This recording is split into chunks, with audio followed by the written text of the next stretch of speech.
Começa agora o podcast Bora Falar? Bora Falar? Bora Falar? Bora Falar?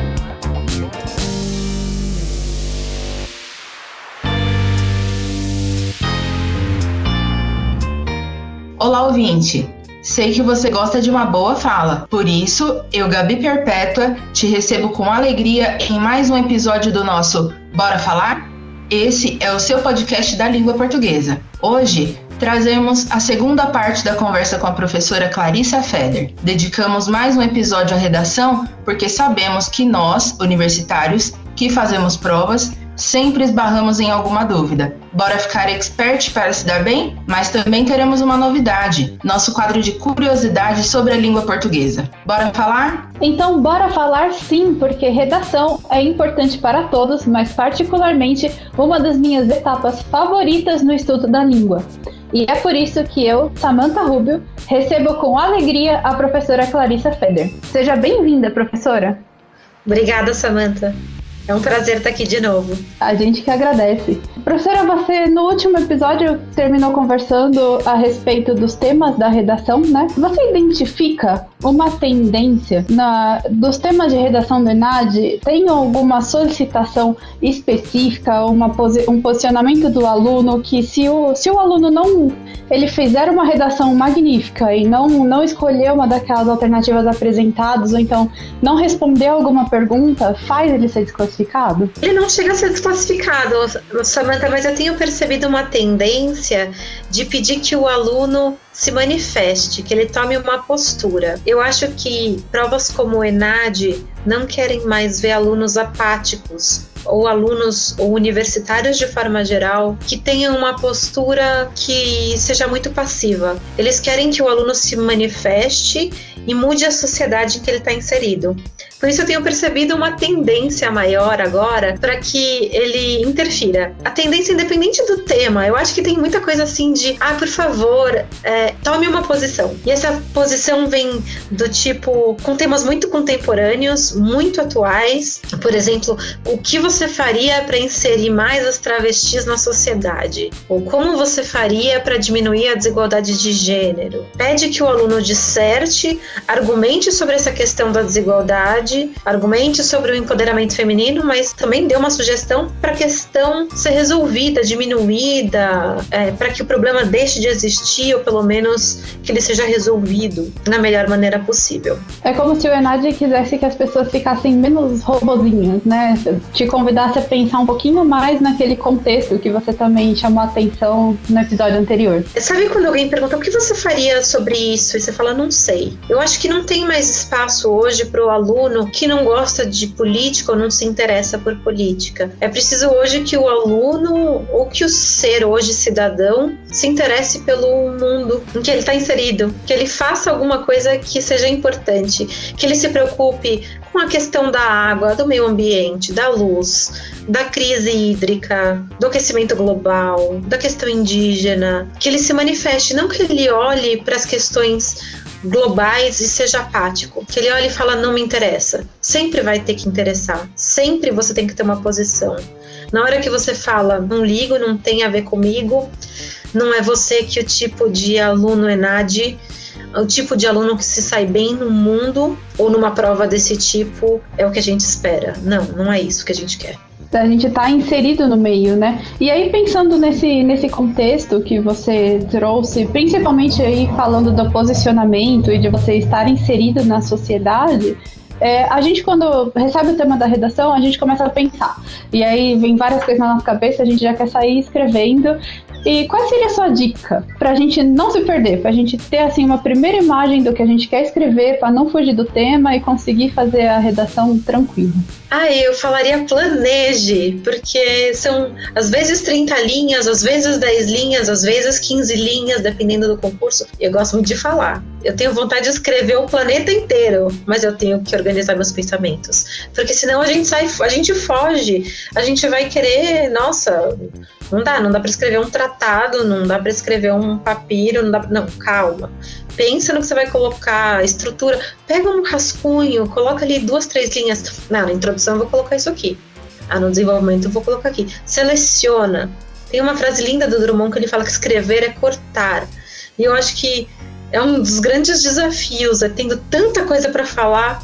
O que eu vou selecionar? O que eu vou escrever nesse espaço tão curto, mas que ao mesmo tempo mostre que eu tenho um posicionamento, que eu sei argumentar e que eu tenho uma posição, que eu sou um ser político e cidadão e que eu tô aqui não só de passagem nesse mundo, eu sou um ser atuante.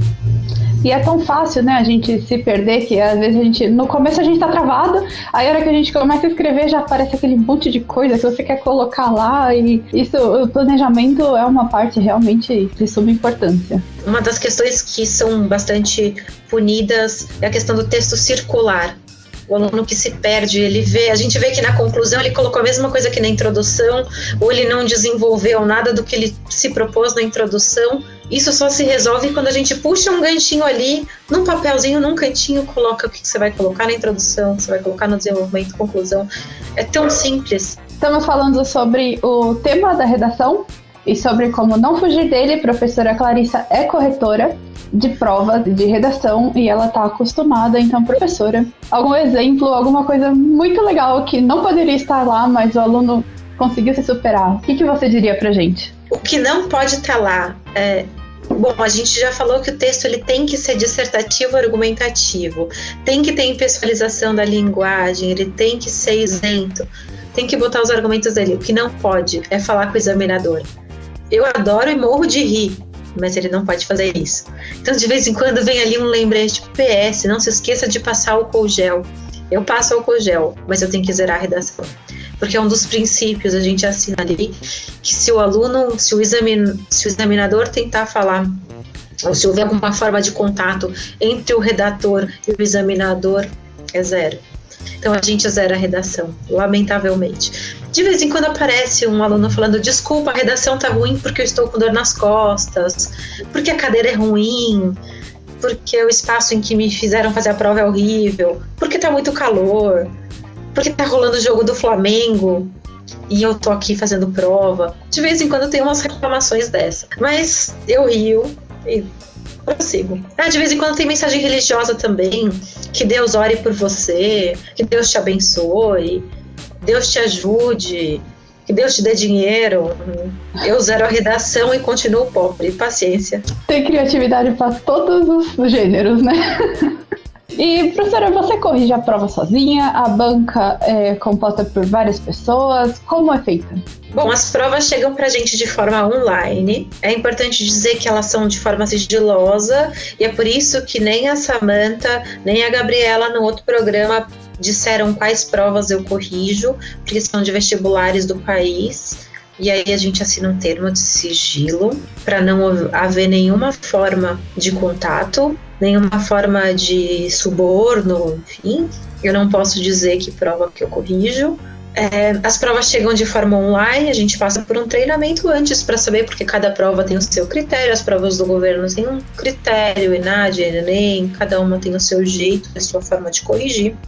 Elas chegam de forma online, normalmente tem no mínimo 2 corretores. A gente olha, a gente não conhece o segundo nem o terceiro corretor, e eu nem sei se eu tô lendo pela segunda, se pela terceira vez, não sei.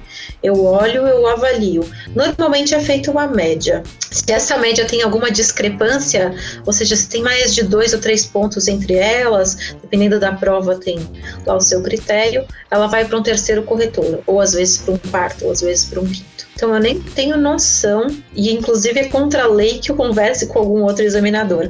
Eu nem sei quem eles são. Talvez a gente até, por causa dos meios, a gente até se conversa, mas eu não posso falar nem pelo WhatsApp sobre isso, eu não posso pedir. Tem o manual de sigilo, é muito ético. Fala para não corrigir as provas em lugares públicos ou em computadores públicos, porque alguém pode olhar, já que as provas são online. Eu não fazer as correções em lugares compartilhados, em computadores compartilhados. A gente tem todo um esquema muito cuidadoso. Inclusive, os nossos computadores, quando a gente corrige, são monitorados para ter certeza de que eles não vão ser alvo de nenhum hacker durante a correção, já que isso poderia alterar a nota do sistema. Nossa, interessante. Depois dessa, não dá nem para falar que o professor, nossa, o corretor pegou no meu pé, ou então o corretor gosta mais da outra pessoa. Justamente para não ter nenhuma forma desse tipo, o corretor pegou no meu pé, que toda forma de contato que poderia haver, ela é anulada anulada. Por isso que eu comentei no programa passado que não pode fazer nenhuma forma de desenho. E essa poderia ser uma forma de contato. Gente que, por exemplo, poderia, imagina, supostamente combinar. Suponhamos que eu seja uma corretora de um teste que você vai fazer, de um Enem, por exemplo, e você diga para mim: olha, a minha redação, quando você chegar nela, você vai ver, eu faço uma nuvem no título. Eu faço ali aquela nuvenzinha no título. Aí eu já vou saber, quando eu pegar uma redação que tem uma nuvem no título, é da Samantha, vou dar 10. Isso não acontece, porque qualquer forma de desenho é anulada. Inclusive, quem tem o costume de fazer pingo no i em forma de coração é 0. Não pode nenhuma forma de desenho, é só texto. Quem tem o costume de cortar o T de forma, sei lá, fazendo desenho, não sei. Tem o costume de grifar, em vez de colocar o título grifado, fazer nuvem, fazer florzinha, fazer qualquer coisa, qualquer manifestação artística, lá não é o canal. Justamente porque pode ser, assim, uma forma de contato do examinador e o redator. Eu não sei se eu recebo redação da escola da frente da minha casa, da universidade da frente da minha casa, ou se de uma escola ribeirinha do Amazonas. É muito isento. É importante, é muito importante, né? Porque a gente se sente seguro em fazer a prova e vocês também em corrigir, né? Vocês não têm o problema de ficar pensando: será que eu tô corrigindo prova de um aluno ou então não? Isso garante a isonomia de provas como Enem, ENAD, a menos que haja uma redação que a pessoa por acaso faz um relato e aí ela diz de onde ela é, eu não tenho como saber. Casos, por exemplo, como o tema do Enem já faz alguns anos, que foi sobre a democratização do cinema. Alguém chegou a comentar redações que diziam como: eu nunca fui no cinema porque na minha cidade X não tem cinema. Daí eu falei: pois, essa pessoa é da cidade X. Senão a gente nunca saberia. Nunca. E ENAD, Enem, não sei se da escola, se é aluno meu ou se é de uma faculdade do outro lado do país. Não faço ideia, e eu prefiro não saber. Muito legal, e é importante. É melhor não saber, às vezes, né? Dependendo, às vezes você pega uma coisa ali e você fala: nossa, e se fosse meu aluno? Eu bati tanto nessa tecla na aula, não acredito. Se for meu aluno, eu ia voar no pescoço. Com certeza. Professora Clarissa, muito obrigada por conversar com a gente nesses 2 episódios. Foram muito esclarecedores, muito divertidos. Agradecemos de coração a sua participação. Agradeço imensamente o convite para participar do Bora Falar. Volto se vocês me convidarem. Desejo bom ENAD a todos. Bora falar? Ser curioso é muito bom e é por isso que trazemos sempre novidades. Bora falar de curiosidade?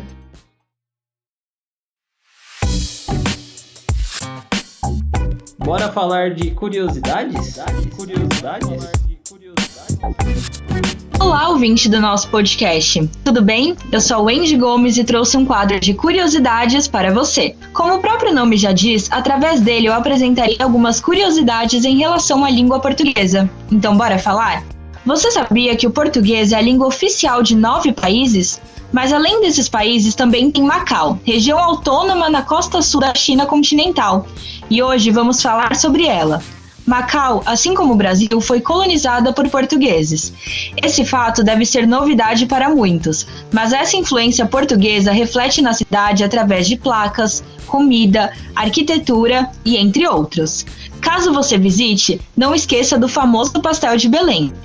Estar em contato com novas culturas é surpreendente e é ainda mais intrigante observarmos um povo completamente diferente, mas com uma língua extremamente semelhante. Um ótimo local para planejar a sua próxima viagem, não acha? Caso você decida conhecer, não deixe de visitar o Centro Histórico de Macau, a Torre de Macau, Gran Lisboa Cassino, Ruínas de São Paulo e o Museu de Macau. Eu espero muito que você tenha gostado do quadro de hoje. Bora falar de curiosidades?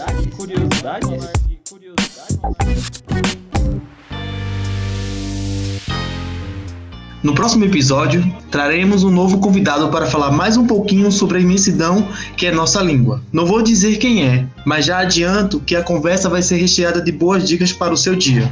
Ficha técnica. Roteiro: Samantha Rubio, Wendy Gomes. Apresentação: Samantha Rubio. Direção: Professora Maria Lúcia da Silva. Produção: Gabi Perpétua, Samantha Rubio, Saulo Fragoso, Wendy Gomes, professora Maria Lúcia da Silva. Edição, Ana Karine Dias. Convidada, professora Clarissa Feder.